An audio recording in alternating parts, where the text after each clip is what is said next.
उमेदवारी अर्ज भरलाय रायगडमध्ये शेतकरी विरुद्ध शेकअप हे राजकारण काय आज नवीन नाही, अशा परिस्थितीत तुम्ही उमेदवारी अर्ज भरलाय, काय सांगाल?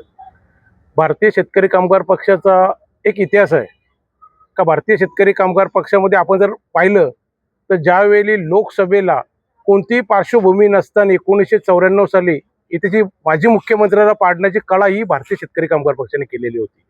तसं जर पाहिलं तर इथेची 2 आमदार असताना 2000 साली जयंत पाटील साहेब आमचे जे सरचिटणीस आहेत पक्षाचे, हे 4 वेळेला विधान परिषदेचे आमदार झालेले आहेत. तसे इथे आम्ही एकच तालुक्याचे असताना आमदार बाळाराम पाटील साहेब 5 जिल्ह्यामधून आम्ही शिक्षक आमदार केलेला आहे.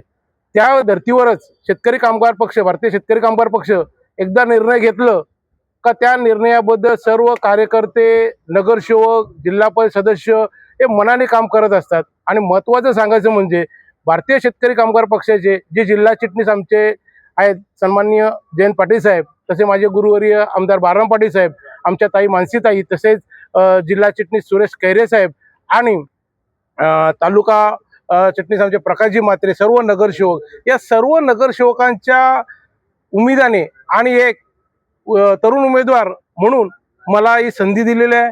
आणि महत्त्वाचं सांगायचं म्हणजे मला स्वतःचा अनुभव, एक रायगड जिल्हा परिषदचा उपाध्यक्ष होतो, सभापती होतो आणि आता पनवेल महानगरपालिकेचा विरोधी पक्ष नेता म्हणून काम करतो. आणि आपण जर पाहिलं ही निवडणूक ही स्थानिक स्वराज्य संस्था आहेत.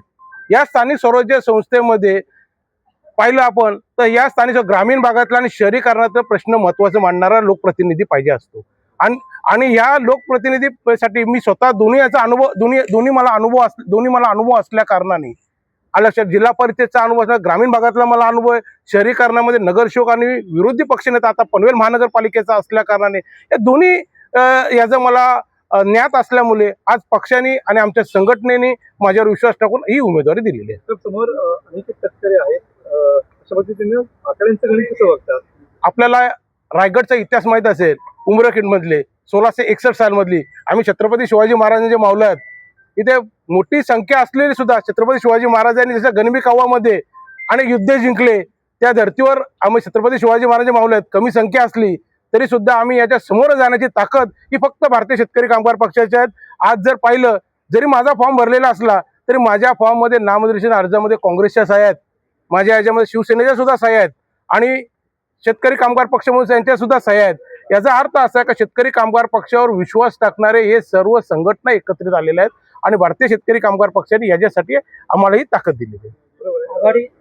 आघाडीत नेमका तुमचा पाठिंबा नेमका कोणाला? कारण त्या दिवशी जयंत पाटील साहेब सुद्धा महाविकास आघाडी आम्ही काकरूज आहोत. यहाँ का भ्रष्टाचार मुक्त करने के लिए काकरूज जैसा आम लोग यहाँ का भ्रष्टाचार मुक्त करने के लिए मेरे को खड़ा किया है. और तुम बोल रहे आघाडी किसके पास? आम्ही शेतकरी कामगार पक्षातर्फे फॉर्म भरलेला आहे आणि शेतकरी कामगार पक्षाचा उद्देश एकच आहे, इथे चाललेले भ्रष्टाचार आपण पाहतात. जे उमेदवार आहेत त्यांचे ज्या तुम्ही नाव घेतलं, मी नाव घेत नाहीयेत, पण ज्यावेळी सामना समोरासमोर येईल त्यावेळी आमचे ज्येष्ठ नेते आहेत सन्माननीय जयंत पाटील साहेब यांच्या चिटणीस मंडळ जो निर्णय घेईल तो निर्णय आम्हा सर्वांना अंतिम असतो आणि याच्याप्रमाणे आम्ही तो निर्णय घेणार आहोत. अनिकेत तटकरे यांना उमेदवारी मिळाल्यानंतर शिवसेनेने जो खतखत पाहायला मिळते, या खतखतीचा परिणाम किंवा पाठिंबा आपल्याला शेकापला मिळू शकेल का? आणि याच अनुषंगाने ही गणिताची बेरीज म्हणतात ती निघू शकेल का? बघा, आता आमच्याकडे फक्त 45 नगरसेवक आणि जिल्हा परिषद सदस्य आणि सभापती म्हणून आमच्याकडे शेका पक्षाचे नगरसेवक आहेत. परंतु आमच्या पक्षाची ताकद तुम्हाला अगोदरच सांगितलं मी, काहीच अस्तित्व नसताना आम्ही त्या खासदारांना पाडण्याचा यशस्वी झालो होतो, म्हणजे माझ्या मुख्यमंत्र्यांना पाडण्याचा यशस्वी झालो होतो. आमच्याकडे कोणतंही हे नसताना, मतदार नसताना सुद्धा आम्ही ते विधान परिषदेचे माननीय आमदार बाळाराम पाटील साहेबांना निवडून आणण्याचा प्रयत्न केला होतो. त्याच धरतो शेतकरी कामगार पक्षाने एखादा फॉर्म भरतोय, याचा अर्थ आपण समजून घ्या का सर्वांचं सहकार्य आम्हाला पूर्णतः मिळेल अशा अपेक्षा धरून आम्ही माझे उमेदवार दिलेले आहे. अर्ज मागायच्या शेवटच्या दिवसापर्यंत तुम्ही अर्ज माघारी घेणार नाहीत का? मी 100% मागे अर्ज घेणार नाही. फक्त इतका पक्षश्रेष्ठीचा जो आदेश आहे त्या आदेशाचं पालन करून आम्ही आलेलो आहोत आणि त्या आदेशाद्वारेच आम्ही हा अर्ज भरलेला आहे आणि 100% शेतकरी कामगार पक्षाने एकदा एंट्री घेतली का ती मागे घेत नाही, आपल्याला इतिहास माहिती आहे.